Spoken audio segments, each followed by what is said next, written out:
Paramashivoham. Om Nityananda Paramashivoham. Om Nityananda Paramashivoham. Om Nityananda Paramashivoham. Om Nityananda Paramashivoham. Om Nityananda Paramashivoham. Om Nityananda Paramashivoham. Om Nityananda Paramashivoham. Om Nityananda Paramashivoham. Om Nityananda Paramashivoham. Om Nityananda Paramashivoham. Om Nityananda Paramashivoham. Om Nityananda Paramashivoham.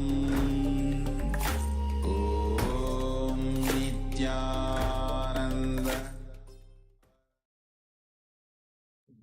Now, slowly, very slowly, you can remove your eyebands and relax. From this space, start to share whatever was revealed to you through your third eye. What Swamiji revealed to you through your third eye. So take a moment to share all the participants on the YouTube, all the participants on the Facebook, and of course all the participants on the Zoom. Please share the revelations that Swamiji revealed to you.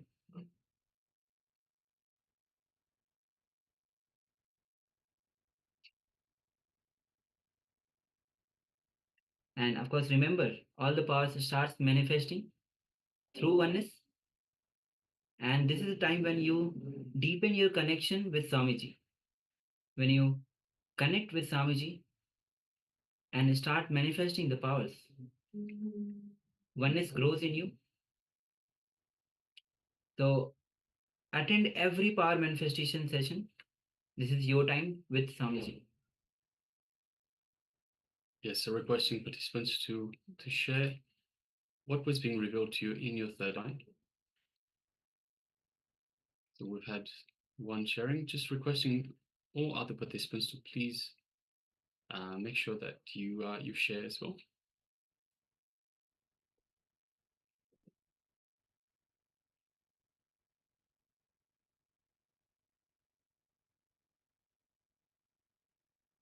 So Ma Gokula Devi shares snow-capped Himalayan range, the Himalaya mountains. Yes, thank you for sharing, Ma. Yes. And requesting other participants, Jeremy, Mapinglu, Malichika, and other participants, please share the revelations.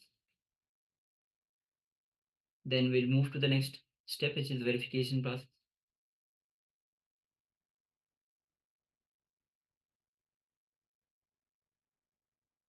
Yes. Just giving a couple more moments for the sharings.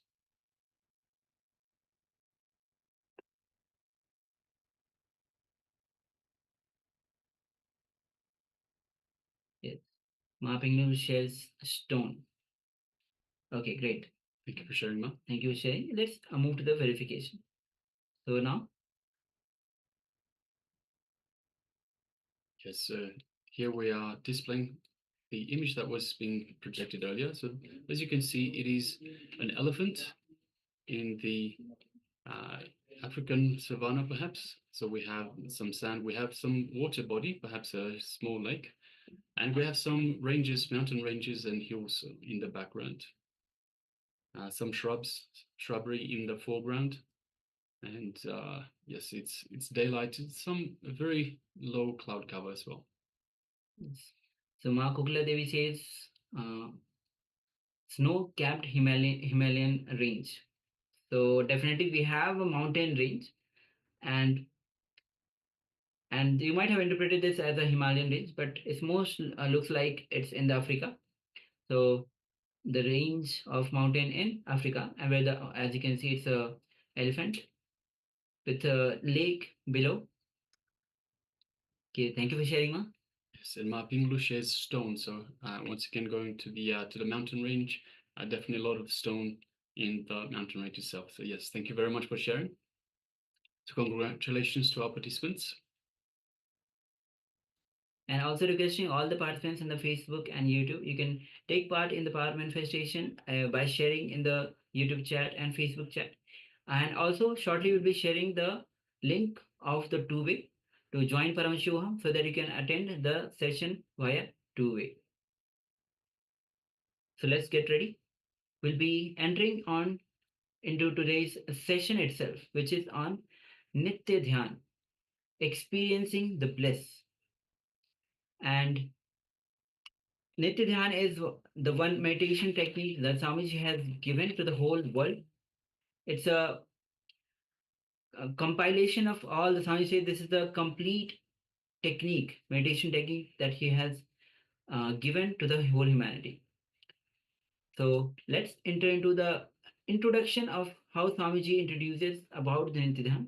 So it is a technique to achieve Nitya Nanda state in you. It relaxes you, it rejuvenates and radiates the moment you start practicing Nitya Dhyan. It's a meditation for eternal bliss.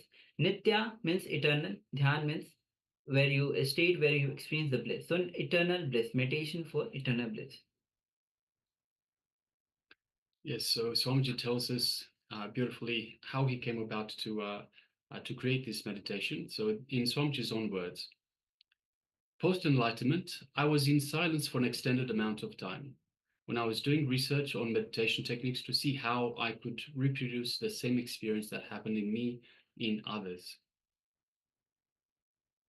The first outcome of my research was the Life Bliss program, or Ananda Spurana program, where I worked on the 7 energy centers and devised a meditation technique to energize or cleanse each of the energy centers. This was followed by the Nityananda Spurana program, also known as NSP, where I devised meditation techniques for each of the 7 sheaths of the energy body to help one have a peaceful and blissful death. Since then, I have been coming up with different programs like Dhyana Spurana program, Atma Spurana program, and so forth, trying to help the individual to attain perfection and to realize the true self in all possible ways and paths. I came up with around 100 different meditation techniques through all my programs, and each meditation technique was an attempt to raise the individual consciousness by working on some aspect of the being. People have always asked me whether I had a meditation technique that I would recommend for everybody in general, which they could practice daily. So when this question was raised again and again, I decided it was time for it. Swamiji continues, he says, I wanted to formulate a technique which would be a complete representation of my philosophy, teachings, and experience. That would be holistic and complete by itself, instead of focusing on any particular aspect of the being. I wanted that it should work on the entire being to transform it and make it ready for the ultimate experience to dawn. One day, this meditation technique, which I am about to teach you all, meditation for eternal bliss, was revealed to me in a flash in my inner space. In an instant, I saw clearly the different segments of this technique and how each one complements the other to help raise the individual consciousness. I would say that is the only daily meditation you will need. Swami says again, I would say that is the only daily meditation you will need. Yes. Yes, Swamiji continues, you need to understand one important thing here. A rishi is also called a mantra drashta, a person who sees the mantra, the chant itself, which means that through his inner vision, he visualizes the mantra or the technique in the state of samadhi. It is not that he created the mantra or the technique, it just gets revealed to him. Existence is complete by itself, nothing can be created. So no technique or mantra is anybody's individual creation. So Swamiji says, let me make this point very clear. No technique or mantra is anybody's individual creation. I do not take the credit for this technique.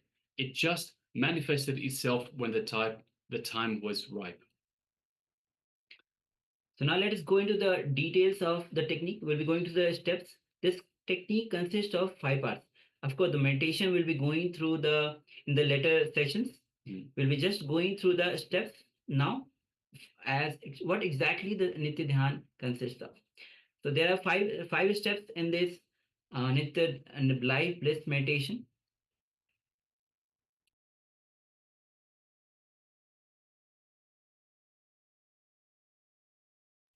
And also you can write it down. You can have a record for yourself so that you know what are the steps that is involved in the Nitya Dhyan. So that will be easy for you to practice and internalize, because every steps throughout the day will be going into very detail. So the first step is chaotic breathing.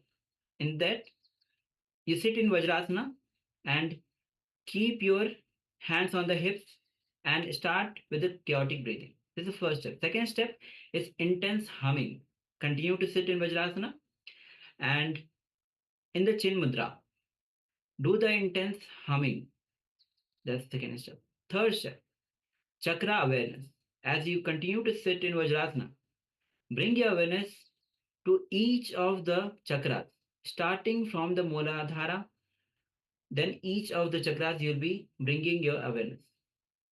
Then be unclutched. Witness your thoughts. Do not create, support, or destroy any of the thoughts. That's the fourth step.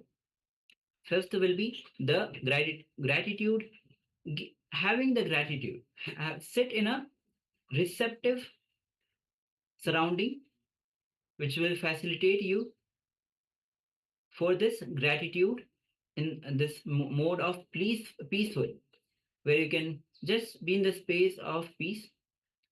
So these are the 5 steps that includes the Nitya Dhyan. So now we'll be entering into the revelation by Swamiji himself. On the Nitya Dhyan, he'll be guiding us throughout from the very start, from the his own experience. And let's begin the revelation. So please come to the space of listening. Let's begin.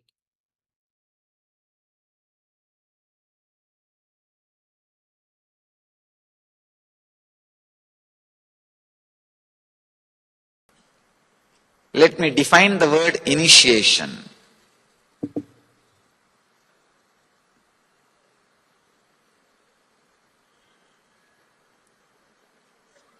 Day before yesterday, I was using a word, psychological revolution.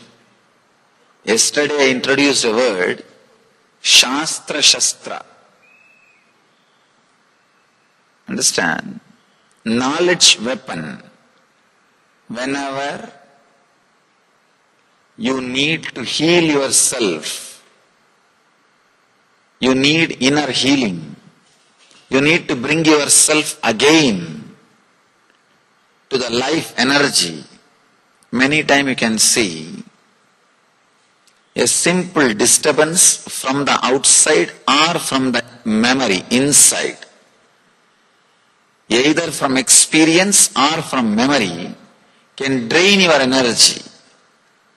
Or even taking too many decisions drains your energy. Anytime you can see in your life, morning if you go and sit in your office, you don't have to do any work. Just take some 5-6 major decisions. You are already tired. You say, I am done. That's all. Either the incidents from outside, or memory from inside, or just simple decision makings makes you tired, dead. The truths, ideas, words, which brings you out of the tiredness, which brings you out of that low mood, which brings you out of that depression, gives you the energy, confidence, life. Those truths only I call as Shastra Shastras, knowledge weapons.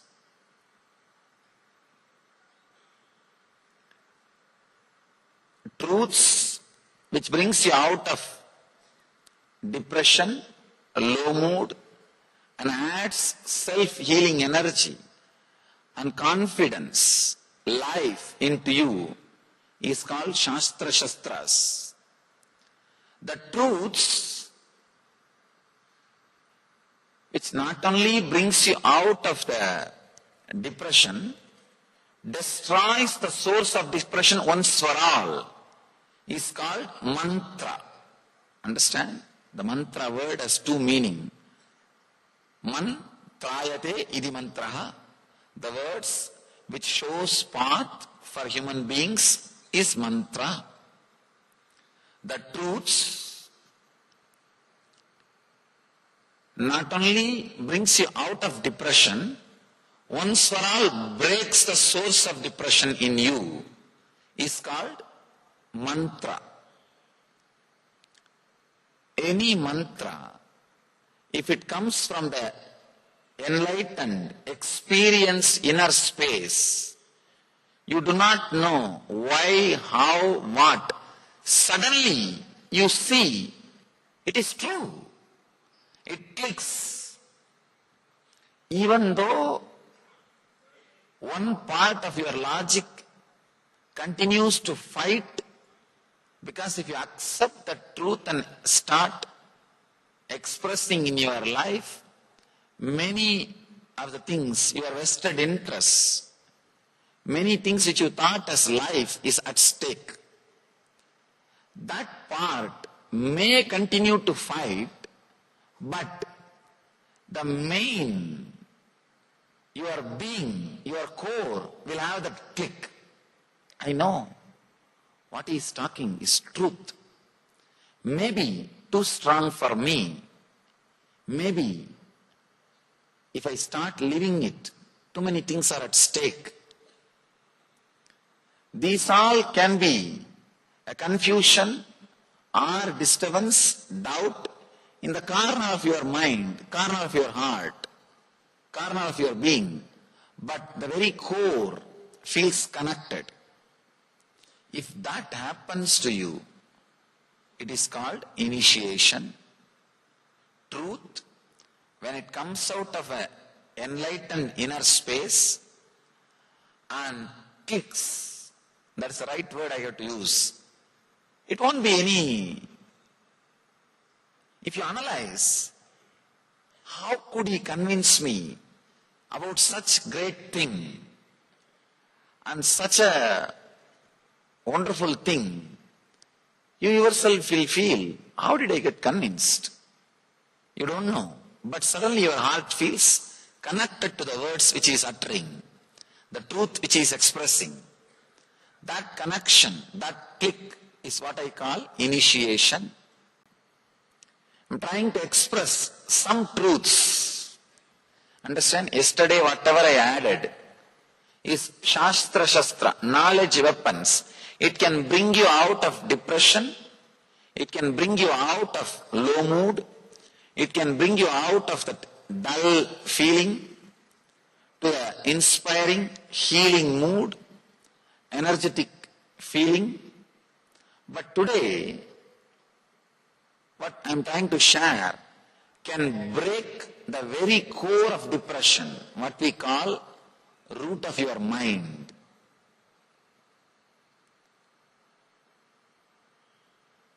There is every possibility. Just be available receptive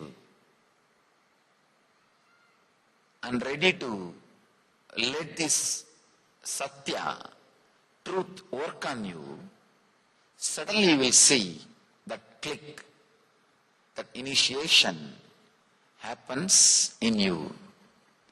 Just a simple example here.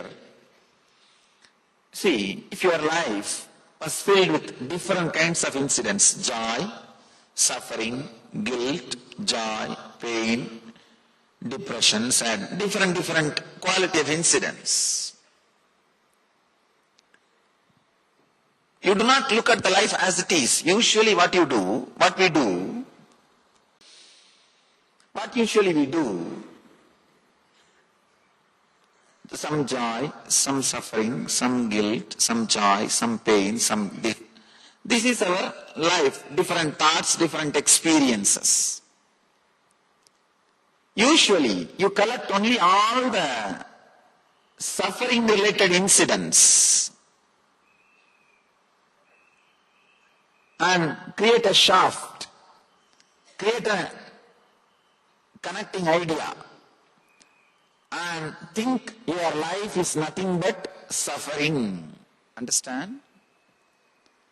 You collect suffering, guilt, pain, depression, suffering, all these kinds of thoughts, connect them, and you think your life is a long chain of suffering.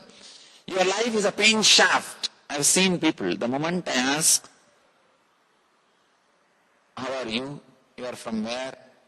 First thing everybody invariably starts, you don't know Swamiji, nobody has suffered like me in the life. This is a common introduction for their biography. Even my enemies should not suffer the amount of suffering I went through, Swamiji. Even in that, they want to be in the top. Even in suffering, they want to be in the top. Not second. Nobody has suffered like me, Swamiji. You don't know. Even in that, we have to be in the top. And not only that, see, not just they tell this to me, they believe strongly this. They forget the joyful incidents which happened in between. The joyful incidents, joyful memories which happens in between. They collect only the negative things, connect them and create a shaft. I call this as pain shaft.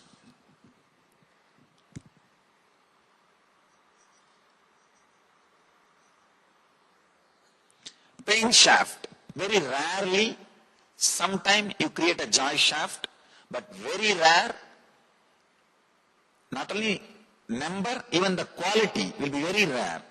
You collect the joyful incidents and create a joy shaft. Means you feel life is joy. But most of the time, you collect all the painful memories and incidents and create an idea, life is pain. Understand? If you create the shaft, life is pain, the problem will be, you will be just waiting for more and more painful incidents to be added. Anything you believe, you start believing, you will collect more and more experience and argument to strengthen that belief. Once you believe your life is a long pain shaft, that's enough. You will be just waiting to pick up only the painful incidents and elongate that shaft. You will be just waiting. You will never be able to remember or respect the joyful things happening in your life. You will continuously wait. Next, when is pain, when is pain, when is pain, and you will add. You will be waiting, meditating for pain. You will be meditating for pain. I have seen people just waiting to add that, elongate the pain shaft. Just waiting to add how the pain shaft can be elongated. One important thing we need to understand, believing that life is a pain shaft or believing the life is a joy shaft, the continuous incidents of joyful things. Life is continuous happenings of painful things. The moment you believe life is a continuous happening of painful things, unconsciously you will try to strengthen the belief, but consciously you will try to break the pain shaft. Understand? Unconsciously what you will be doing? You will be continuously collecting more and more painful memories and incidents to strengthen your belief, strengthen the idea. But consciously you will be trying to break. Big problem is, neither you can break the pain shaft, nor you can add to the joy shaft, because both shaft does not exist. It is just your memory. Please understand. The reality happening is this main line. Different memories, incidents continuously flowing, and that is also not connected logically. That is why I have given gap between every thought. Different shape, different size, it just comes and disappears. It's happening. If you think your life is big pain shaft, a chain of painful incidents, then you will pick up only the painful things and add. I have seen people carrying the memory, a very huge memory. The other day, one guy came to me and said, Swamiji, I'm going to divorce, please bless me. I said, usually we bless only for marriage, not for divorce. Can you tell me the reason? Let me analyze. The other day I was reading an article, I don't know how much it is true. 33% is divorce rate in Bangalore. I don't know how much it is true. I pray that it should not be true.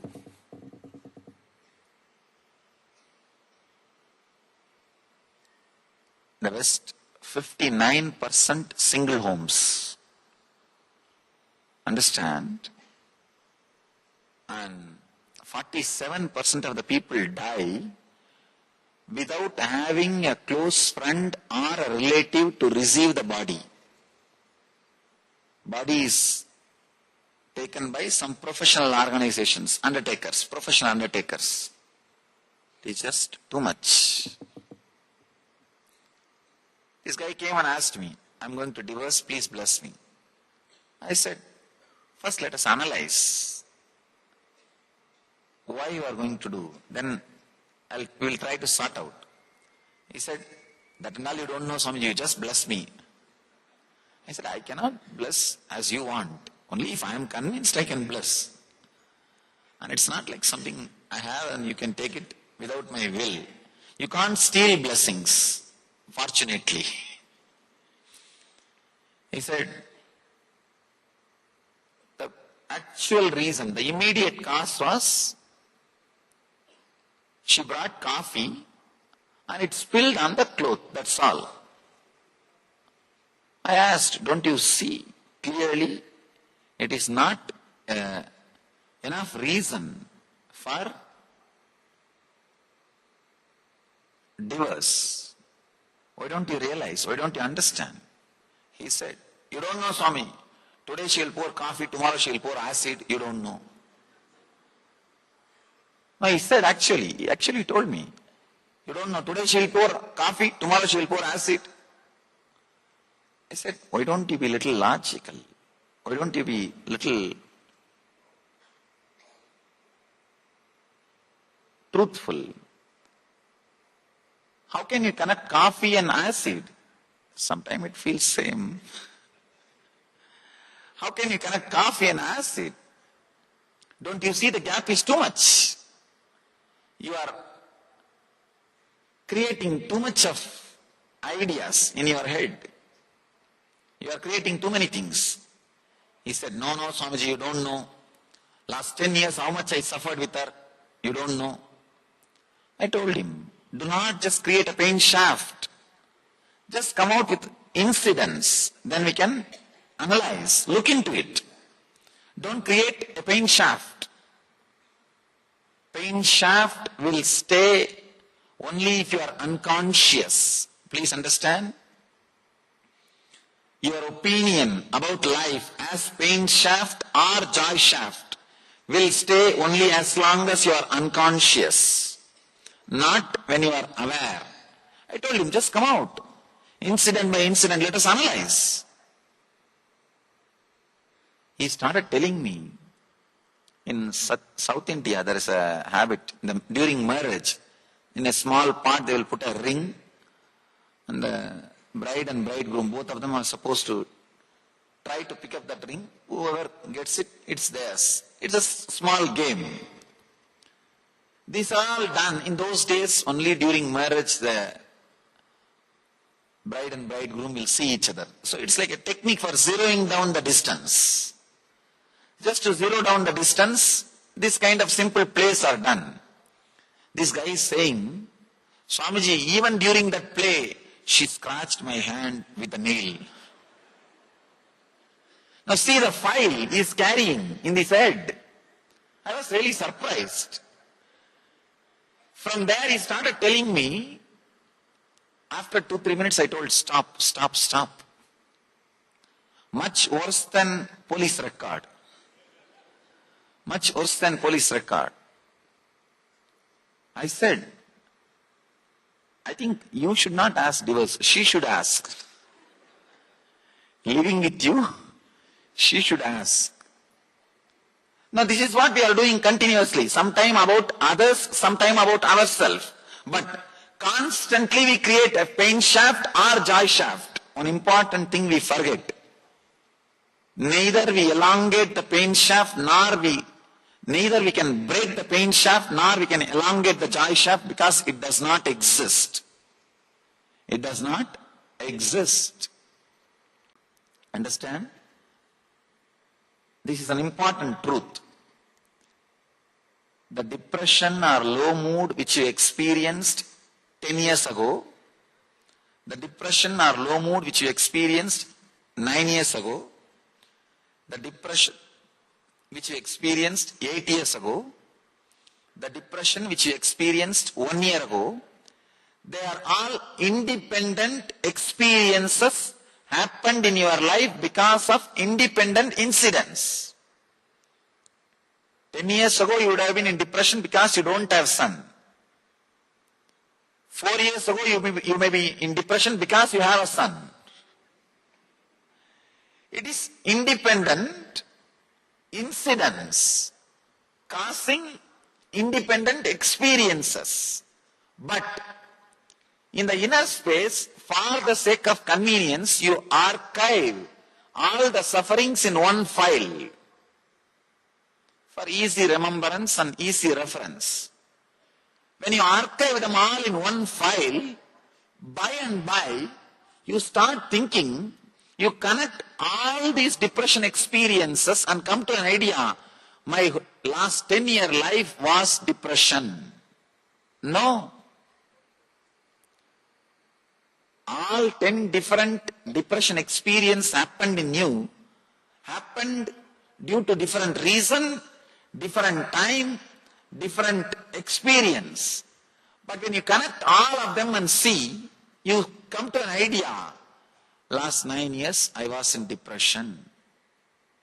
The moment you come to an idea, I was in depression last 9 years, now you created an enemy who does not exist. Now you start fighting with him. I have to come out of depression. What to do? The moment you create a shaft, last 9 years you were in depression, now you know for sure next 9 years you are going to be in depression. You will say, yes, last 9 years I was in depression. Then naturally tomorrow morning I am going to be in depression. How can I suddenly come out? How is it going to happen? I am going to be in depression. Passive agreement with your enemy. Understand? First thing, you create an enemy who does not exist. Second thing, you already made a passive agreement with your enemy, you won the game. Then how do you think you will not attract depression? You created an enemy who does not exist and already created a passive agreement with him that you won the game. Whether you believe it or not, medical science proves your body constantly updates itself and replaces itself once in every 365 days. Even your brain cells are replaced once in 365 days. The intestine is replaced once in 47 days. Every organ is replaced within a particular number of days. If you are carrying a particular disease for quite a long time, it means you have a strong belief it is a continuous shaft. It is a continuous experience. Your unconscious belief something is a continuous experience forces your mind to bring the same pain and disease back. For example, once in 47 days, your intestine gets replaced completely. Understand? I am not saying, Ayurveda is not telling. If Ayurveda says, you won't believe. Medical science is telling. The logical, allopathy medical science is saying, once in 47 days, your intestine cells are completely replaced. If you are carrying any disease related to more than 47 days, even the new system which you created with a mental setup, I have this problem, so I have to have this problem. Strong belief, you have this problem, naturally you will say, if new intestine is given to you, no, this is not mine, bring mines. This is not mine, bring mine. Your mental setup is such. We strongly believe the depression or disease is a shaft happening inside us. It is not. It is not.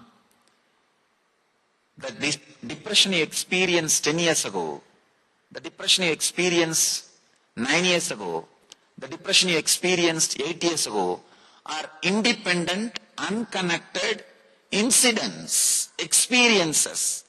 When you connect all of them and see, you created a pain shaft, depression shaft. Oh, my life is depression. Now, you are ready to get defeated by the unknown enemy. One important thing, this is a very basic truth. Neither you can break the shaft, nor you can elongate the shaft because the shaft does not exist. All you can do is just be aware that it does not exist. You created it. Understand? For the sake of convenience and easy reference, you put all the depression incidents in one file and kept. By and by you started believing all of them are existentially connected. No. They are not existentially connected. All your different experiences. One more thing. The moment you believe all your depression is connected and you are a depressed being, the small joyful things happened in between will be forgotten by you. You will not even remember them. Understand? You will not even remember them. That is what I am saying. Not having clear picture about past.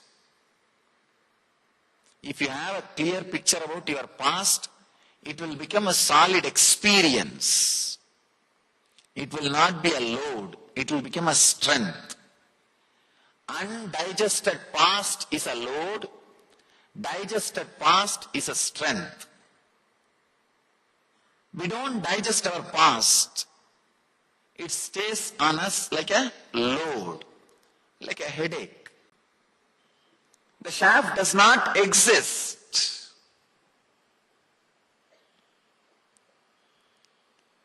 Basically, you are an independent, illogical, irresponsible. no two thoughts are responsible for others' existence or disappearance. Understand? No two thoughts are responsible for other thoughts' existence or disappearance. Illogical, independent, irresponsible, unconnected, unclutched thoughts. But you are afraid to live with such an undefined frame of mind. You are afraid to live with undefined mind. So you try to define. Trying to define is the first problem. When you try to define, you have to create some shaft, either as pain or as joy.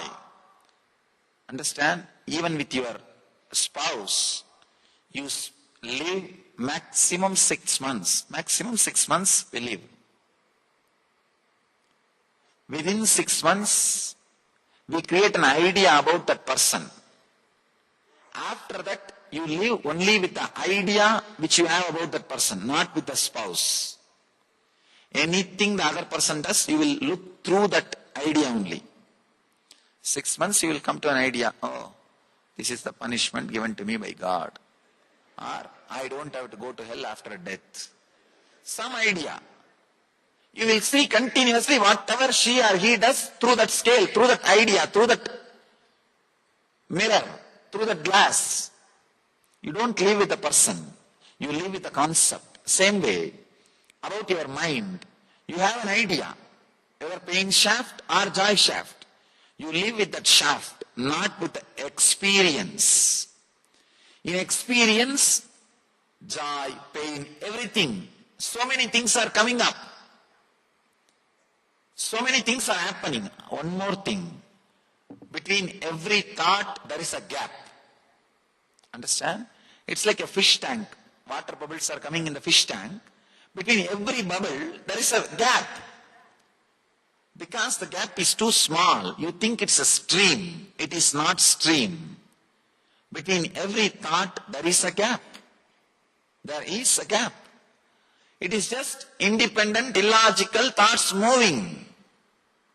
The problem is, when you can't live with that, when you don't want to live with that independent, illogical movements, you create an idea, pain shaft or joy shaft, and struggle with it. You create an enemy who does not exist and fight with it.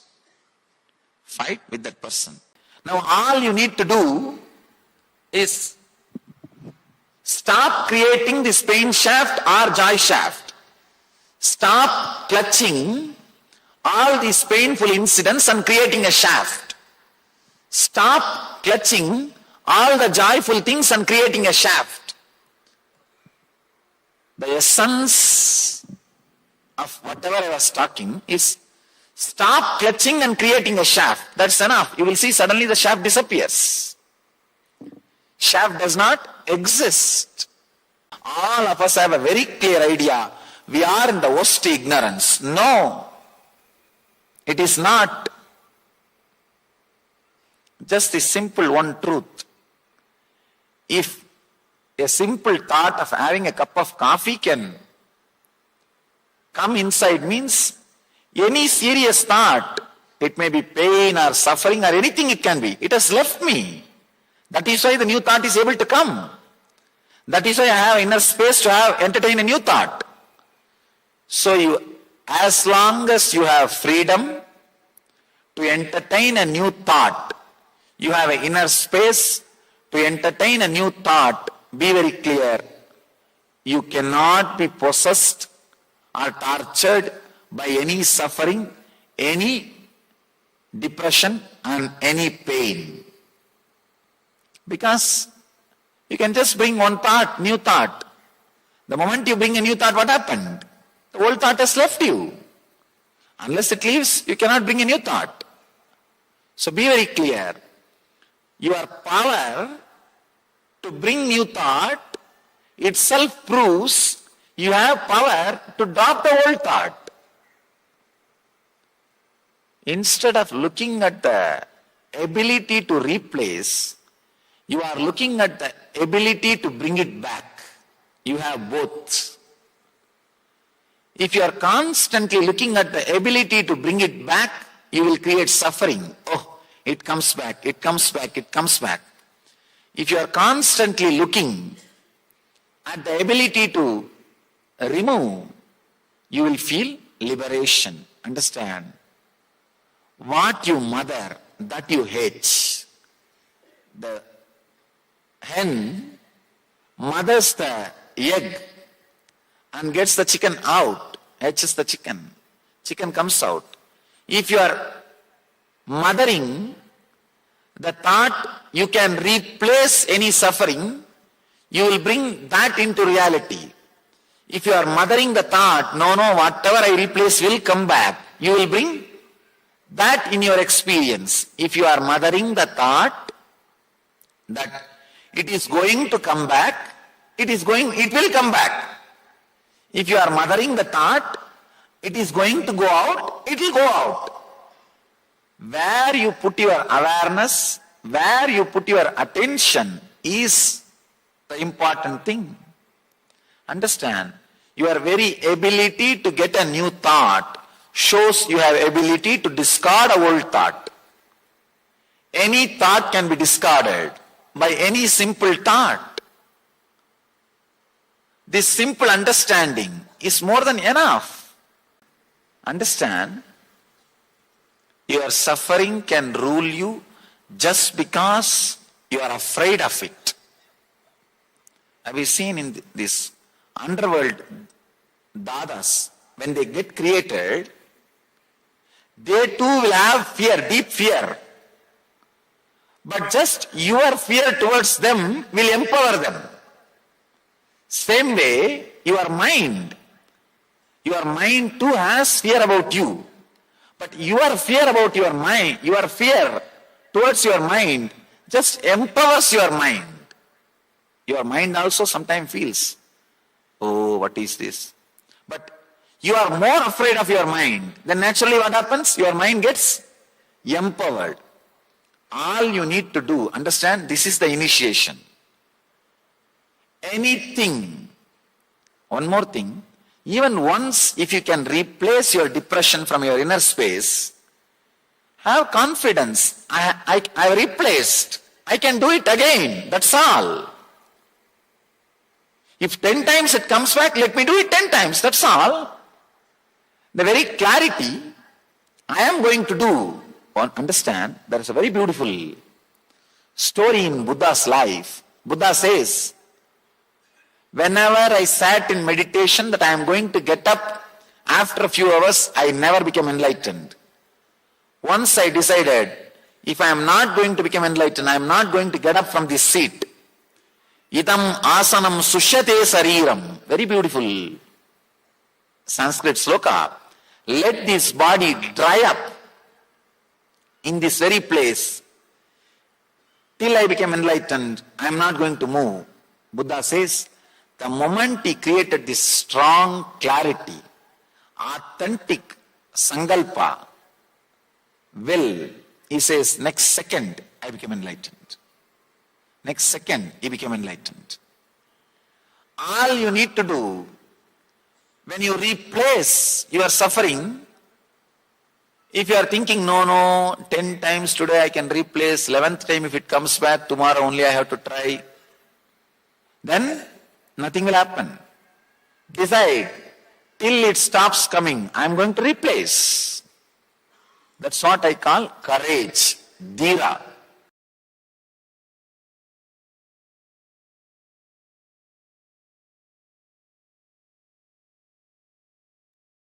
Yes. So, as Swamiji has revealed beautifully about the joy shaft, pain shaft, and how we create the shaft. And the thing is, the shaft itself doesn't exist. We go on creating the shaft and connect with the past incidents and various incidents and connect and make a shaft and try to elongate that shaft. And the thing is, the shaft does not exist.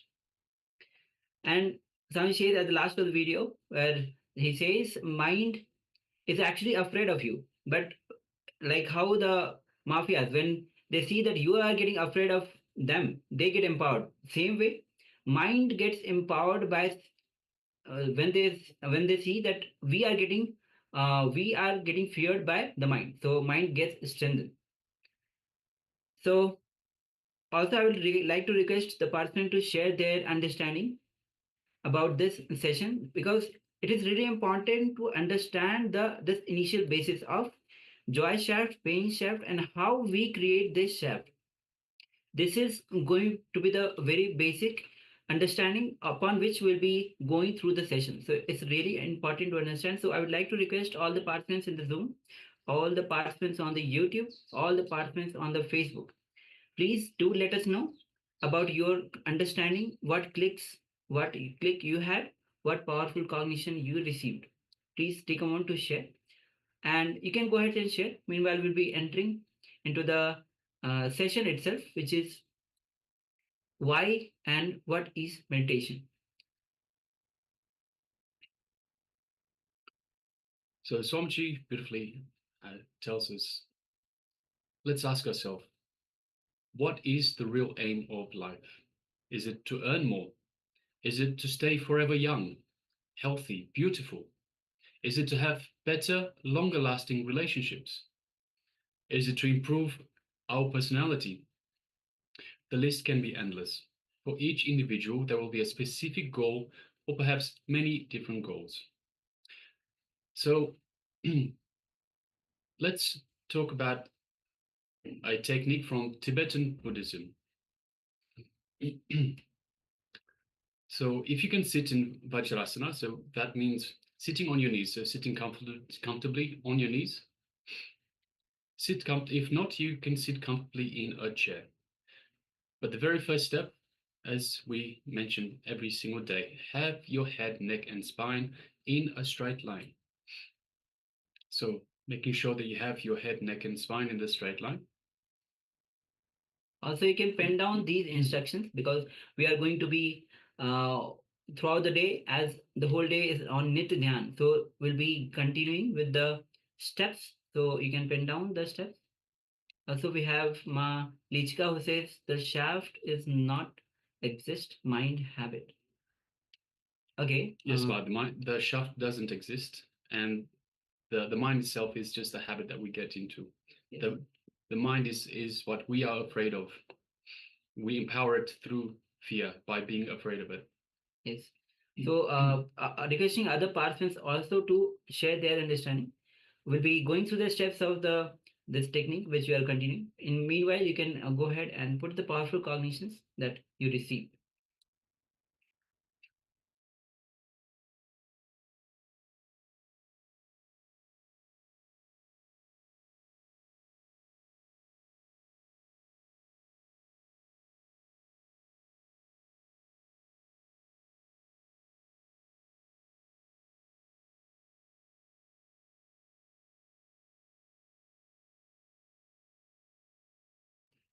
Yes, so let's return to the internalization exercise. So this is on meditation itself. So this technique is taken from the Tibetan Buddhism. So for now, requesting participants to just write down the instructions. So just keep in mind what the instructions are. We'll actually be practicing this meditation as we go through. So the first step is also always very important, keeping the head, neck, and spine in a straight line. Next, we will close our eyes. This means not just the eyelids, but after closing our eyes, we need to stop allowing the eye movements. So whenever we have eye movements, we start seeing visions. We start seeing our mind starts seeing things, visions in our mind, in our mind's eye. So the idea is to when we shut our eyes, when we close our eyes, to stop the movement of the eye itself. When we stop the movement, the visions in the mind stop as well. So if we stop seeing what's going on inside, this is the most important bit of this second step. So first step, keeping the head, neck, and spine in a straight line. The second one, closing our eyes and stopping the eye movements. So just locking the eyes in. So sometimes if you find that you're not able to stop the eye movement, just give a little bit of pressure on your eyeballs, just through the mind, just put a little pressure on the eye to make it stop moving, and that should stop the visions coming in your mind as well. And the third step, so this will be in terms of the intense humming. So we will be going through intense humming. So not right now. So right now we're just telling you about the technique itself. Intense humming will be from your navel center. So so when you hum, visualize the humming, visualize the entire vibration in your navel center. So navel center is around your belly button, just a couple of finger widths below the belly button. So that's your navel center. So we'll be doing intense humming. I'll just give you a quick example. But once again, at the moment we're just telling you about it, we'll be practicing this technique as we go further. So it'll be humming with the mouth is closed, so the lips will be pressed together like so, and we'll be humming through the nose, but coming from the source of the humming being from the navel center. So once again, from your belly button, just two finger widths below that. So it'll be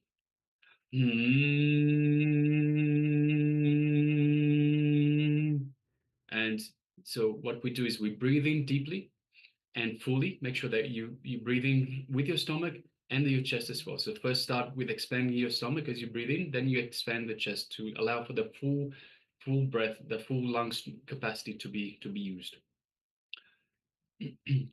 Yes. So make sure that when you are humming, you pronounce it correctly. It's not hum and it's not om. It's It's just So that intensely you have to practice this humming from the navel center, as Maharaj has clearly described. Yeah. So we don't make a sound. So we close the mouth first before we make the sound. So we don't go we close the mouth first. That's why the lips are closed together. And after the lips are closed together, we make the sound. So the humming sound. So so this is very important. Yes. Okay. So now we'll be entering into the revelation by Swamiji himself. In detail, he will be giving us what is meditation, why to meditate at the first place. So please come to the space of listening, because the moment you start meditating, you think, why meditation? There are so many questions that arises in your mind. All the questions that arises in your mind, and why it is important. So there are various participants who will be asking questions on why meditation, what is meditation, and in that process, your questions will also get answered. So any questions that you have those questions with you. We'll be going through this session. It's a question answer session on what and why meditation.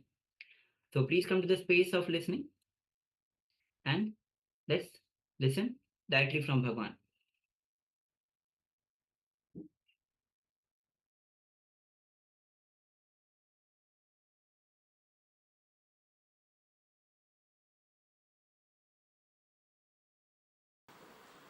Wow.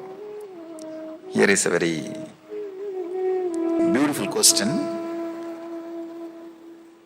Somebody is asking, Swamiji, you say there is no scale to find out whether the state in which we are there is reality or not. This person is asking, every day when I come back to waking state, I see same house, same world. But every day when I go back to dream, I don't see the same world. I don't see same world. So can this be used as a scale? With this, we can say that this world is reality. This world is real. Very intelligent question. Maybe I can give you a simple sketch of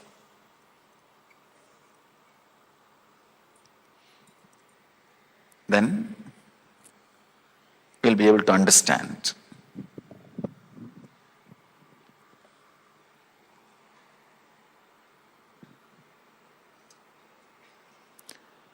Let us analyze one night dream. For example,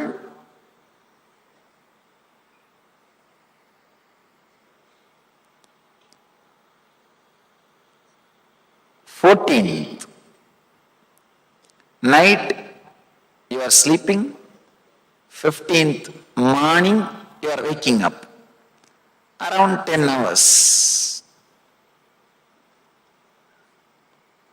10 hours you are sleeping. Have you ever realized in one night dream you would have lived some 10 or 20 years of life? From your college you will start from your college period and slowly move step by step and go up to your marriage, having a child, and your son's marriage. Sometime you live even 10 or 20 years of life in one night dream. How many of you experienced even at least once this? Living 10 years or 20 years of life in one dream. How many of you experienced at least once in your life? Raise your hand. Of course, means you can recollect now what I am exactly trying to present or tell you. 10 years of life you are able to live in 10 hours of dream. Am I right? 10 years of life you are able to live in 10 hours of dream. One more thing, scientists are saying now, you don't continuously sleep. Maximum you spend only 30 minutes in the deep sleep state. Then you come out and spend little time in the dream and again fall asleep, spend some time in the deep sleep and come out and spend some time in the dream state. In the East, the maximum time is 30 minutes. In the West, it is only 16 minutes. We are fortunate. Anyhow, let me give you the small diagram how our consciousness works. Maybe I can call this as dream state. This is deep sleep state.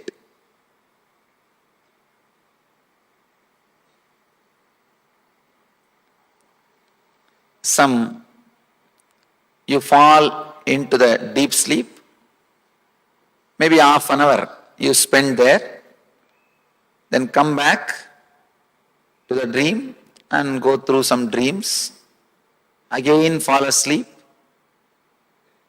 spend some half an hour, come back, again go through some dreams, again fall asleep, come back, go through some dreams, again fall asleep. This is the way you are moving. This is the way you move between dream state and deep sleep state. Understand, in one night, 10 hours, you dream as if you lived 10 years of your life. Means in the first episode, you see you are in college. The second episode, when you come back, you see you are getting married. In the third episode, you see you have a son. Maybe in the fourth episode, when you come back, you see your son getting married.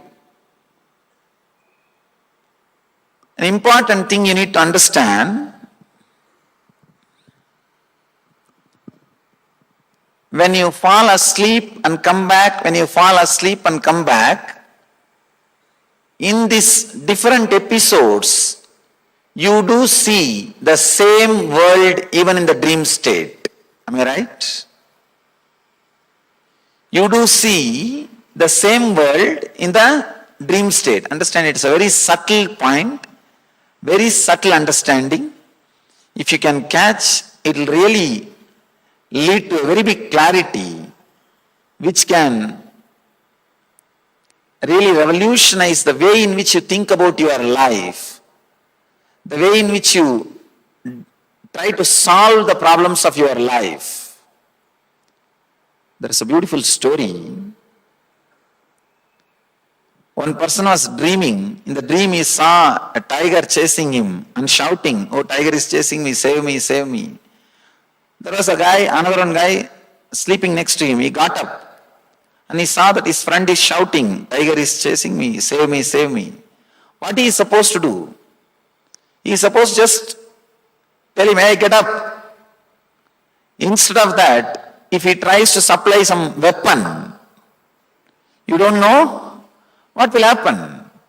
He may injure, he may kill himself or he may kill you. You do not know how to decide. If you understand these basic things, suddenly you will see the decision making will be revolutionized. The cognitive shift will happen in you. The way in which you think and the way in which you make decisions, the way in which you try to find out solutions for your problems will be different. Means you will start working towards the right solutions. The right solution at that moment for that person is just asking him, "Wake up." That's the right solution.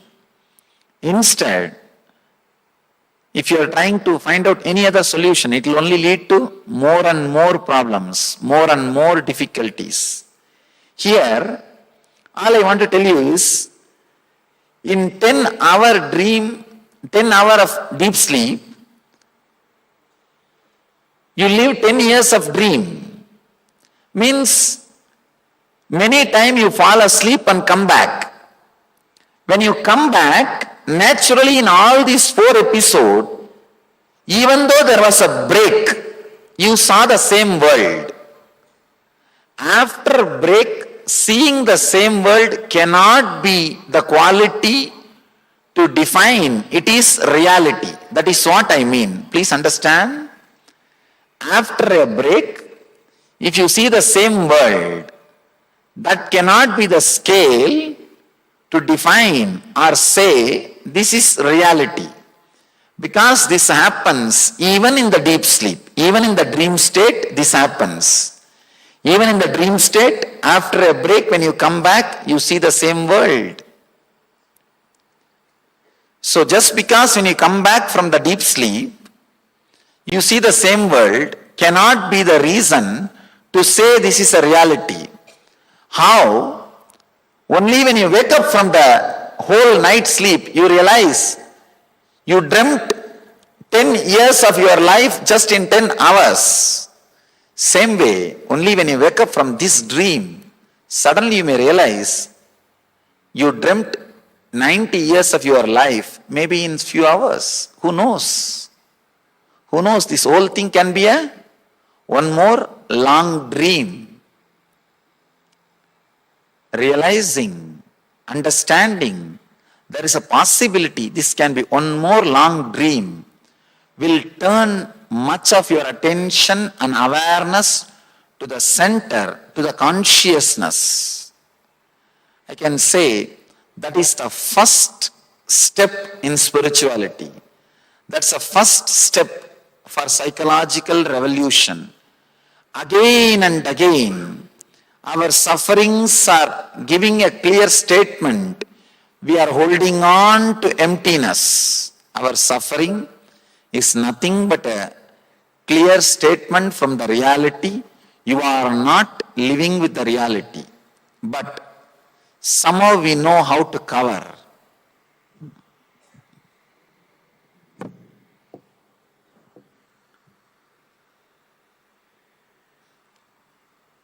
The first chapter of the Gita is called Arjuna Vishada Yoga, means depression, confusion.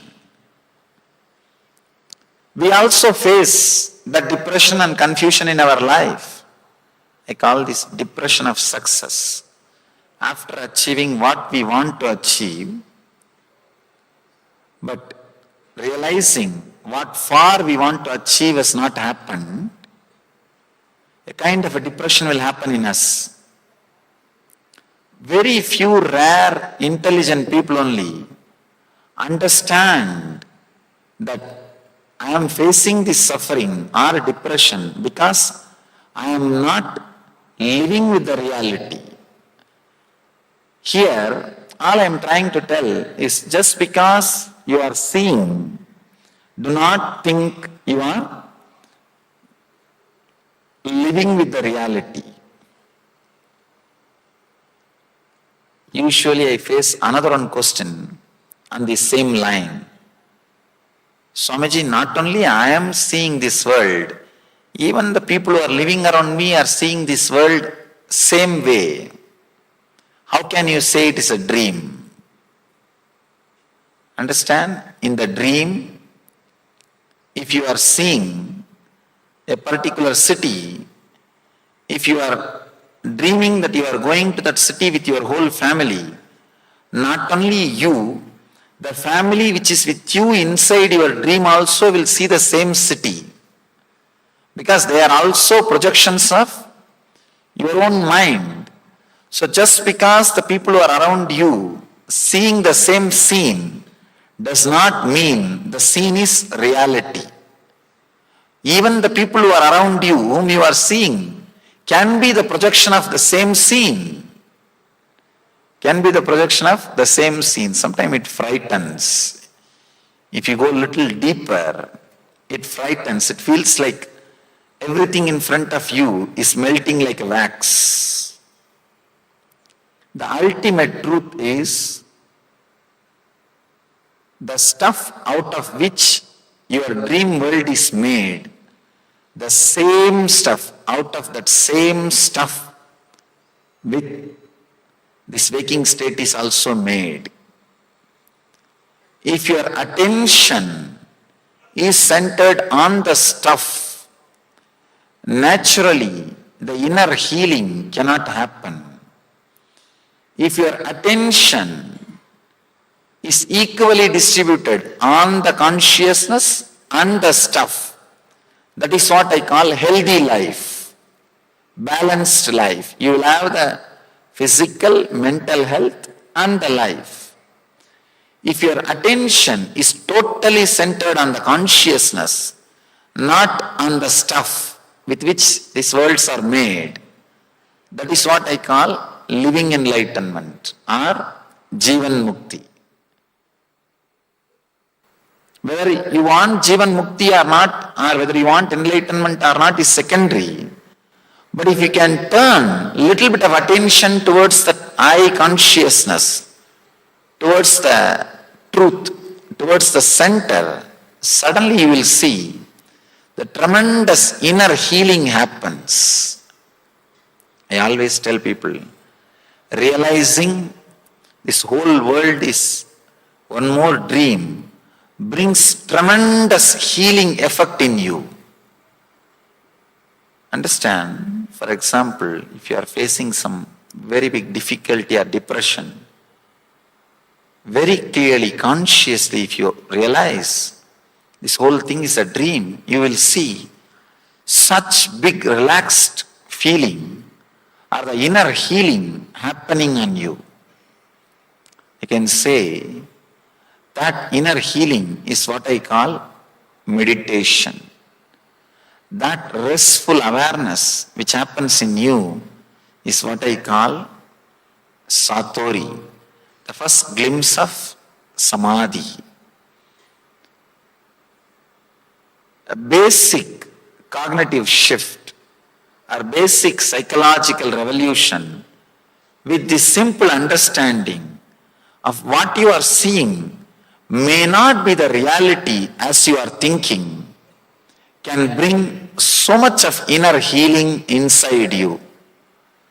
so much of restful awareness inside you, more and more restful awareness being added to you is what I call inner healing or health or raising the quality of consciousness. Instead of dream state penetrating your waking state while you are driving, blissful state can penetrate your waking state while you are driving.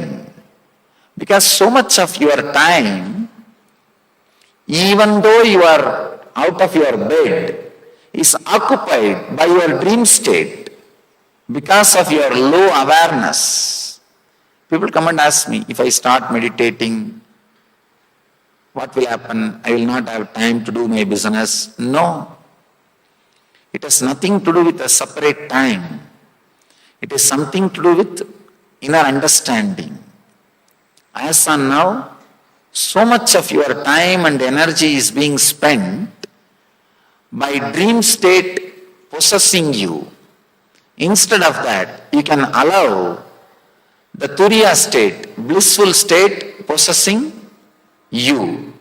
You can just change the attitude. You can just shift the energy. You can just go through a big transformation.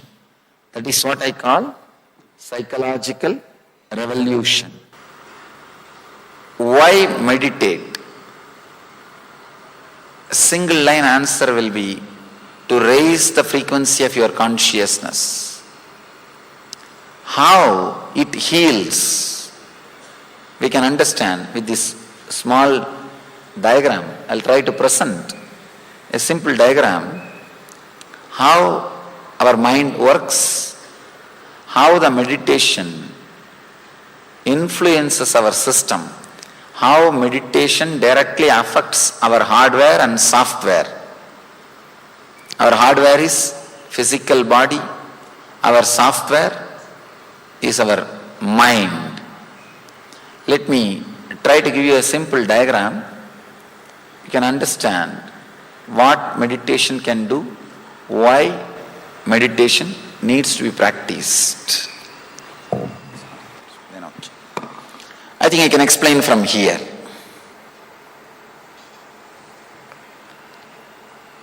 We have two states of mind. You can say two states of mind you experience in your day-to-day life. One with thoughts, another one without thoughts. Now, you know you have thoughts. In the deep sleep, do you have thoughts? No. So with thoughts, without thoughts, these are the two states of mind. Two states of being means the deeper level. Your being also experiences two states. One with the clear identity, I. Now, all of you have that identity with the I consciousness. With that identity, I. In the deep sleep state, you don't experience the I state, the I consciousness. In the deep sleep, you don't experience the feeling I. Understand? In the mind, you experience two states. One with thoughts, without thoughts. Same way in the being, you experience two states. With I, with identity, strong identity, and without identity, without feeling or remembering your identity. In the deep sleep state, you don't remember your identity. In the waking state, you remember your identity. I am this, I am that. Usually, constantly, you will be remembering or you will be reminded about your identity. With I consciousness, without I consciousness. Now, if we just understand how this state of mind and the state of consciousness connect with each other and create different states in your being, different states in your consciousness. First, with thoughts and with eye consciousness, that's what we call Jagrat state, wakeful state. Of course, most of us are now in that state. I can't say all, at least most. With eye and with thoughts, you have the identity I, and the thoughts are moving. The frequency of I is more than the frequency of thoughts. That is why you are able to control the thoughts. If you want, you can control a thought. If you don't want, you can remove a thought. If you want, you can create a thought. With I consciousness and with thoughts, this is called Jagrat state, waking state. Next, dream state. You have thoughts, with thoughts, but there is no consciousness, there is no identity. That is why you will see sometime in your dreams, you will feel as if you are in college, but you will be sitting with your son. Means there is no clear identity. The identity is not logical, it is not clear. Not only that, the depth, frequency of the identity, frequency of the I is lower than the frequency of thoughts. That is why you are not able to control the thoughts. In the waking state, frequency of I is more. That is why you are able to control your thoughts. In the dream state, the frequency of I is lower than the frequency of thoughts. That is why you cannot control the thoughts in the dream. If at all we have a freedom to dream what we want, we know what all we will be dreaming. What kind of dreams we will be choosing. The dream state, the I state, the consciousness is lower than the thoughts. That is why we say there is no I, but there are thoughts. And the third stage, third thing, neither the I consciousness nor the thoughts, it is called Sushupti. It's called deep sleep state. These are the three states constantly we experience in our life. We experience waking state, dream state, deep sleep state. These three states. There is fourth state which we have not experienced. That is what we call Turiya. There are no thoughts, but the identity I exist is there. It's a very strange experience. Very rarely you might have experienced, very rarely one or two people experience in their life. If some sudden shock, or if you are sitting with a nature completely deeply relaxed, deep silence, maybe at those few moments you experience no thought, but you are not sleeping. The identity is alive. The I, the consciousness is alive. You know you are alive, you are awake, but there is no thought. This is the fourth state. As on now, most of us have not experienced this state. This is what we call Turiya. We experience only these three. Now, the problem is, the reason for all our physical and mental illness, diseases is the dreaming state. The dream state starts penetrating, overlapping the deep sleep and thinking. If your waking state is penetrated by the dream state, it's called daydreaming. If your night, deep sleep is penetrated by dreaming, it is called disturbed sleep. Continuously,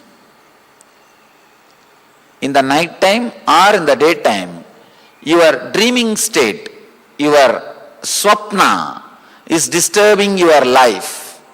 The more your deep sleep state is, your sushupti is disturbed by swapna, you will have chronic fatigue and insomnia problems.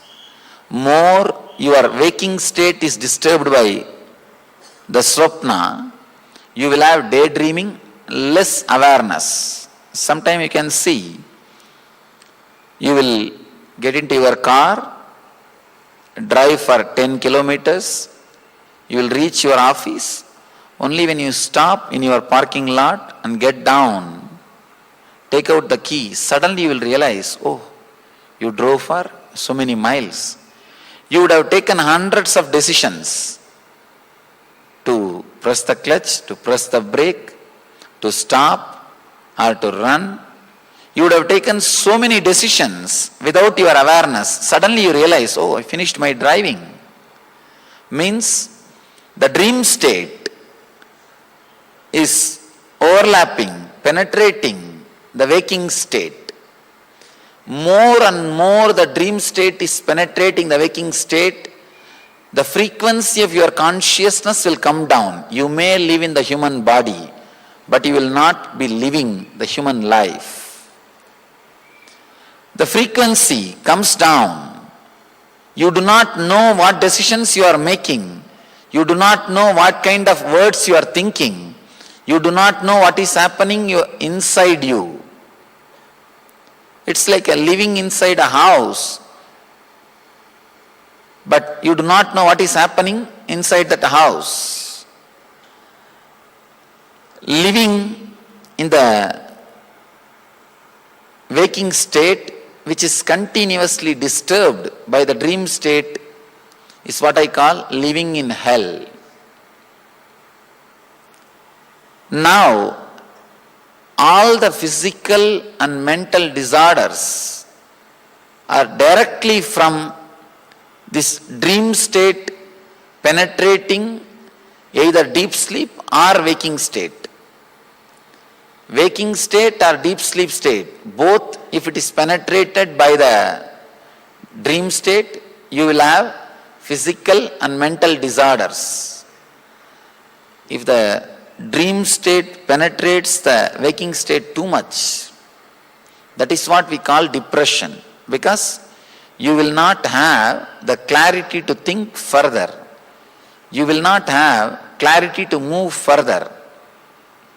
You will not have freedom or energy to move further. That is what we call depression. You will feel like all doors are closed.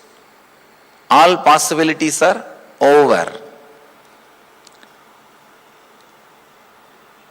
Why meditate? Let me come back to the question. Why meditate? Meditation is needed to create more and more influence, awareness over your thinking state and unconscious state. Instead of dream state penetrating thinking and instead of dream state penetrating waking state and deep sleep, your turiya, the fourth state, the blissful state is supposed to penetrate the waking state and deep sleep state. The more and more you meditate, raise your awareness, raise your consciousness. The fourth state, turiya means fourth. You can't name this state. Or you can give any name. Samadhi, enlightenment, Atmajnana, Brahmajnana, Nirvana. Any name you can give, different names, but same state. This state, if it starts penetrating, overlapping the waking state and deep sleep state, you will see health in the body and in the mind. You will see health in your being.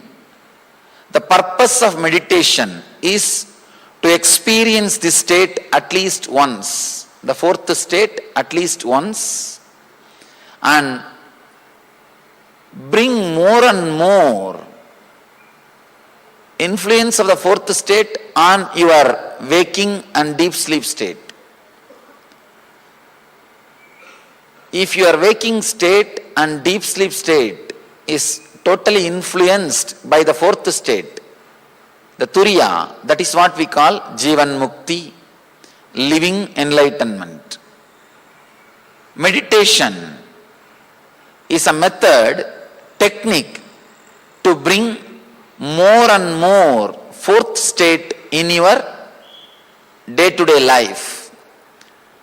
If you experience the fourth state in your waking state and the deep sleep state, you are meditating. The purpose of meditation is to bring the fourth state into your waking state and deep sleep state. Maybe the physical health and mental health, everything is byproduct. Of course, it happens, but it's a byproduct. The purpose, main purpose is to experience the higher states of consciousness.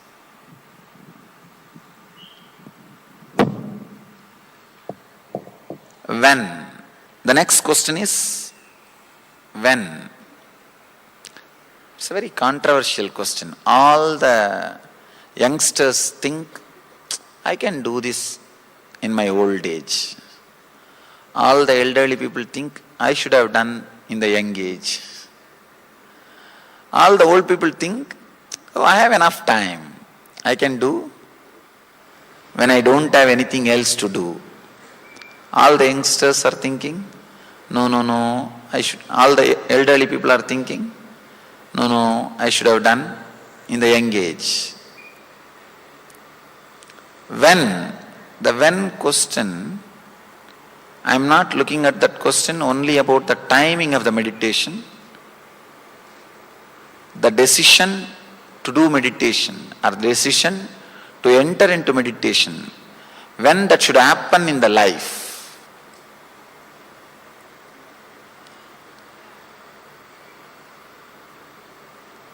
Meditation is just like reading owner's manual before you start driving the car. The person who does not read the owner's manual before driving the car will naturally end up in accidents. Same way, the person who has not started the meditation before entering into the life will naturally end up in suffering and depression. Basic things for the life is the psychological revolution. Understand one more thing I wanted you to understand. This question, when meditation, needs to be understood and analyzed very deeply. Meditation is the basic thing for the life. It's a very basic need. As I was telling, like owner's manual, reading the owner's manual. Meditation is like a owner's manual for your body, for your life. The moment you start living, you need to go through. You need to enter into it. Before the meditation, one basic important thing needs to happen in you.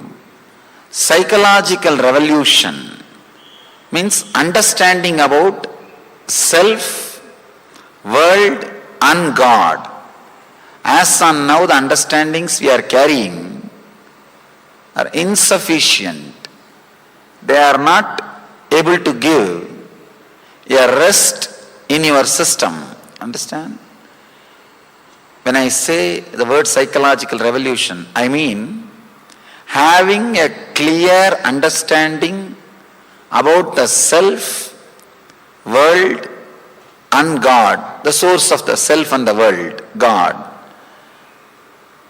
The understanding which gives you a complete rest through which you are able to solve all your life problems, through which you are able to find your own life solutions. That is what I call psychological revolution.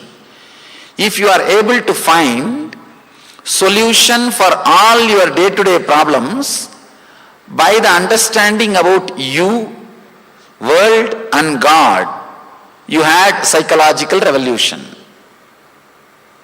If you are not able to find solution for your day-to-day problems through these three understandings, then you need to learn.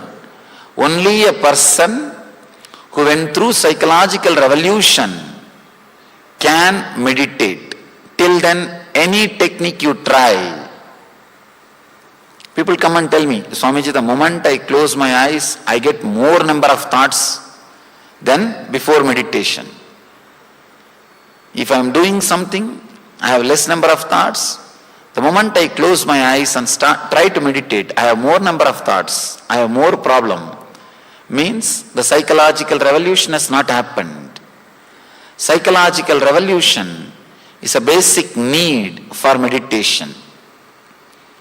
When we address the question, when meditation, we should say after psychological revolution, means the clear understanding about you, the clear understanding about the world, and clear understanding about the God, which is the source for you and the world.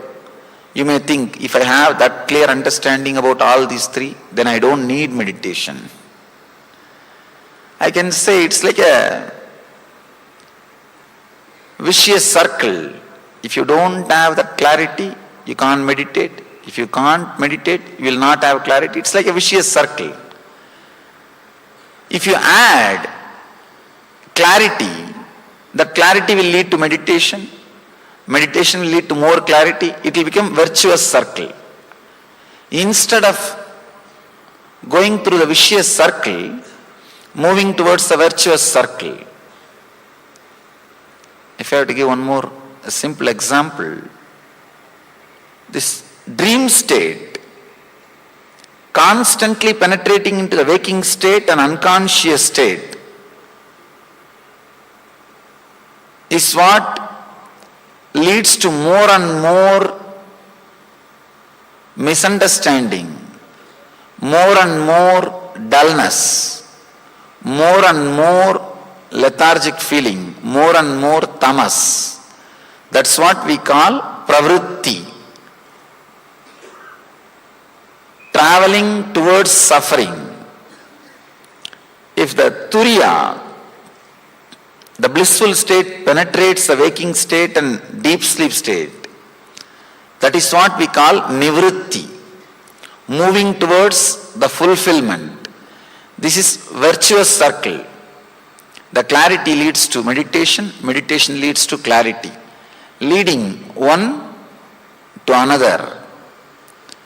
The psychological revolution is a basic need, basic understanding. I always tell people, if you straight away close your eyes and start meditating, you may have more number of thoughts. So in the initial level, I always give a technique which will not be directly meditation, which will be more like a contemplation. Means you will have an idea, you will have a technique. When you work with it, it won't lead to directly thoughtless state. It will lead to more and more clarity. It will lead to psychological revolution. You will have an intense space where you can analyze your understandings, where you can consider your decisions, where you can rethink again and again your desires, your fears, your worries, what you think as the base in your life. You can again and again look into these details. You can again and again look into these things. Otherwise, many times we do not know what is our desires. People brag just in the outside world, but they do not know what they are talking. Small story. 3 old ladies were sitting and bragging about their sons. One was saying, "You don't know about my son, how much he loves me. He personally took me to a travel agent and arranged for my vacation and did the best possible arrangements and gave me 20 days vacation." The other one said, "You don't know what my son did. He got a separate, not only the travel agent, vehicle, a separate flight. He arranged everything for 1 month." Third one said, "You don't know what my son does. He goes to the costliest psychiatrist. All he talks is about me." Many times, what you think as life, about what you brag, may not be exactly what you need, may not be exactly contributing to you, may not be exactly adding to you. So in the initial level, taking up a technique which can awaken, which can help the psychological revolution in you is the best way to start. When meditation, here and now, neither the age can be the reason to postpone the meditation, nor the time. Sometimes people tell, should I meditate in morning? Should I meditate in the evening? I always tell people, meditation should become quality of your life. There are 3 kinds of meditation. One, it's a kind of a truth or bringing your awareness to the life. That is supposed to be done 24 hours. Techniques like Vipassana are bringing your awareness to the present moment. 24 hours. It is not a part of your routine. It should become quality of your routine. There are other kinds of techniques for which you need to spend particular time, like a morning 1 hour or evening 1 hour or some specific time. There are some meditation techniques which needs to be done whole day. There are some particular time. There are some other techniques. You neither need to do whole day nor need to spend separate time. Just very remembrance is enough. There are some great truths. When you are really in that matured state, you don't need a separate technique. You don't need to practice whole day or in particular time. Just very remembrance, you will be in that state. You will be in that state. You will be experiencing the truth. In Zen, there are some beautiful koans. Just very remembrance, you will be transported to that zone. There's a very beautiful story in Upanishad. Disciple comes to the master and asks for technique or a method for enlightenment. Master says, Tattvamasi, Tattvamasi, Tattvamasi. That art thou, you are the truth. And the story says, disciple became enlightened. Very strange story. Just master repeats few words and disciple is enlightened. How can it happen? How is it possible? Looks too much. if we have done the two different techniques, means the techniques which needs to be done whole day and the techniques which needs to be done in a particular time, that very maturity will lead you to the level, the moment you listen, you will start experiencing it. You will start experiencing it. When, why, what, now how. There are so many different techniques. Somebody asked me the other day, why you have so many gods, so many methods, so many techniques? I told them, in the West, why do you have so many cars? They asked me this question in the West. I told them, why you have so many cars? Because you spent so much of energy in doing research and development in the comfort level, about the luxury. So much of time and energy has been spent to develop the comfort and luxury. That is the reason you have so many luxurious things, so many cars.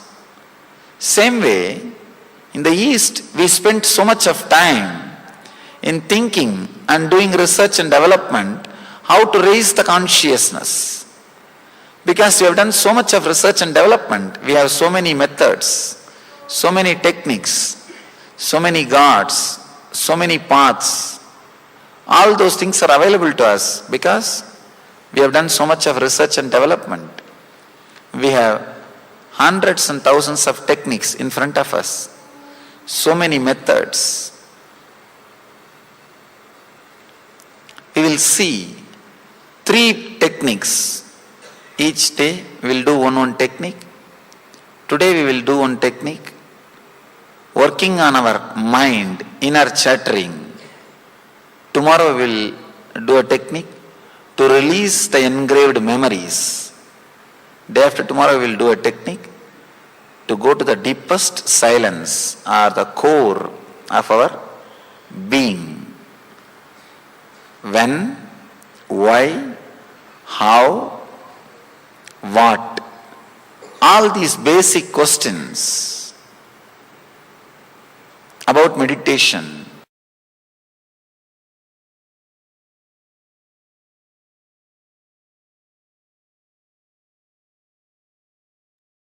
Yes. As Swamiji has revealed so much about the meditation, why it is important, and what and when, regarding all the questions that Swamiji answered, and so many powerful cognitions that Swamiji has given all of us.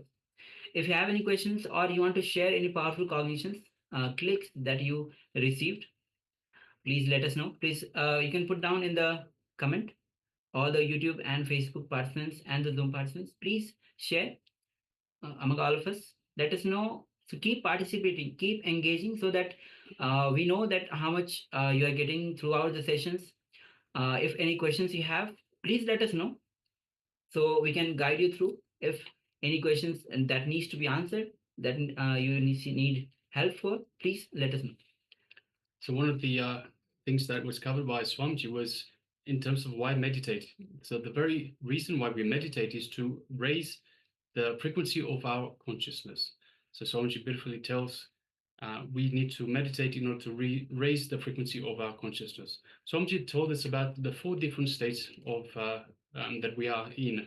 So we have the awakened state, the dream state, the deep sleep state, and the 4th state, which is called the Turiya. So if we remembered the diagram that Swamiji had drawn on the board. So we have the state of mind, which is with thoughts and without thoughts. And we have the state of being, which is with the I identity and without the I identity. So we have the awakened state, which is with I identity and with thoughts. We have the dream state, which is with no I identity, but with thoughts. We have the deep sleep state, which is with no identity and with no thoughts. And then finally, the Turiya state, which is the 4th state, which is the state of bliss, which is with the I identity, but without any thoughts. So yes, Swamiji also beautifully told us that what is often happening in our life is our dream state encroaches, goes into the awakened state, into our deep sleep state. And this is where problems arise. So Swamiji told us about the different problems that arise when this occurs. And the idea of meditation itself is to bring more of this turiya, this fourth state, into our day-to-day life, into our awakened and our deep sleep state. Yes. So a few of the things that happens when the dream state penetrates into your waking state. What we experience when that happens is daydreaming. We are lost in thoughts, and that distracts us from the present moment. And this results in decreased awareness. When you are in low awareness, realize that your dream state is penetrating your waking state. You have you lose your clarity, low energy, and you feel depressed and anxiety. This happens when the dream state penetrates the waking state. And when the dream state penetrates the deep sleep state, then what happens is it is resulted in disturbed sleep. You will have disturbed sleeps, and it will result in fatigue and restlessness. So most time what happens when there's a insomnia is happens when the deep sleep, when the dream state penetrates the deep sleep state. And on the other side, if the turiya enters, infuses into waking and dream state, you will be so alive in the waking state. You'll be having more awareness. And when it penetrates to dream state, you'll be having a better sleep. You will be entering into the state which is much. You'll be resting much more. So how to shift from being influenced by the dream state to allowing the turiya state, the fourth state, to penetrate both the waking and deep sleep states. Swamiji says meditation is essential. So why? The meditation practice, regular meditation, helps you cultivate awareness and clarity. It allows you to observe your thoughts without attachment and gradually reducing the power of the dream state over your mind. It also infuses awareness. So as you meditate, you begin to experience moments of turiya, so this blissful awareness that transcends ordinary thought patterns. And by focusing on this state, on this turiya state, during the meditation, we can gradually bring its qualities into our waking life. The more consistently we meditate, the more we raise our consciousness and our awareness of the turiya state, of this fourth state. And over time, this blissful awareness will start to influence our waking moments and even our deep sleep state. So how do we recognize the blissful state, the turiya state? So it is, first of all, by absence of thoughts. So you will notice that a significant reduction has taken place in the thoughts, or perhaps even a complete absence of thoughts. You will find there is a stillness in your mind. So in this turiya state, in this fourth state, you'll find there is a stillness in your mind, a clarity, just a blissful state, where you feel the sense of peace without the usual mental chatter. You will feel deep awareness. So you will start experience a heightened sense of awareness and presence in the present moment. You are fully conscious of your surroundings, yet there is no attachment to any particular thought or emotion. There's a sense of I, so I identity. There is a clear recognition of your very existence, an awareness of I am, but without being tied to any identity or role. And this awareness feels pure and unconditioned. And yes, and Swamiji mentions about the psychological revolution. And before that, let's, as we're continuing, how to identify. When you are in the deep, when you are in the, okay, so timelessness. When you lose the sense of time, moment you feel expansive, you may find yourself in a state where present and future dissolves, leaving only the present. Next, blissful state. A deep sense of joy, contentment arises within you, independent of external circumstances. This bliss is causeless and feels natural.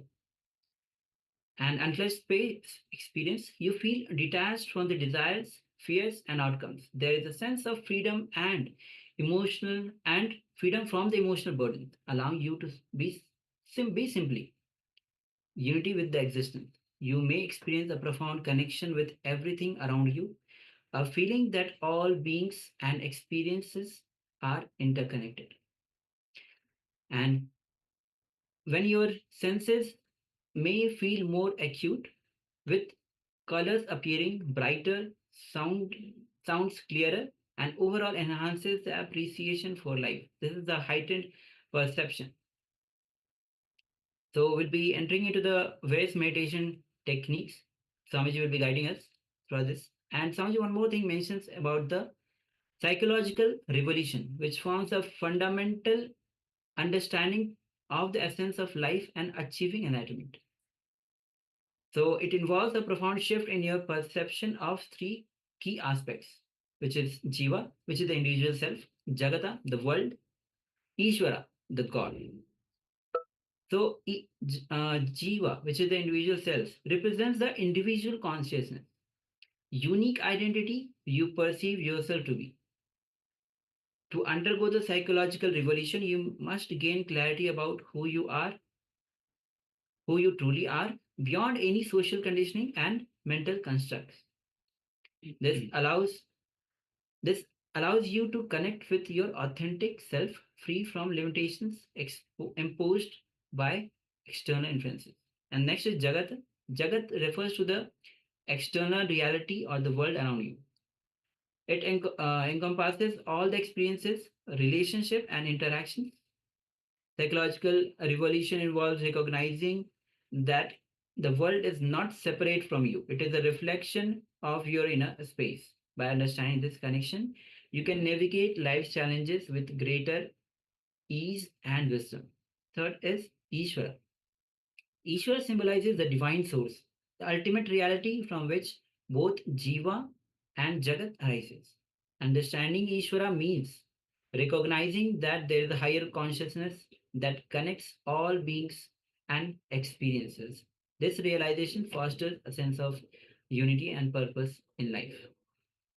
So now let's, as we have requested, if please share your revelations, your powerful cognitions that you have received. We'll be moving on to the power manifestation round.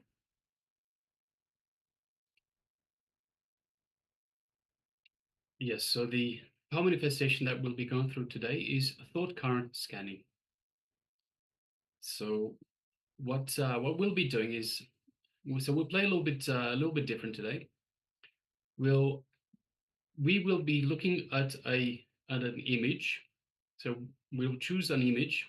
We won't be showing you the image, but we will request you to scan our minds and scan the image that we are looking at. So scan our thoughts, scan our minds, scan our thoughts, and write down what is being revealed to you in your third eye. What are we looking at? So what are the thoughts that we have looking at the image? So what are we looking at? What's the image? And what are the thoughts that we have looking at the image? So requesting all participants to get ready.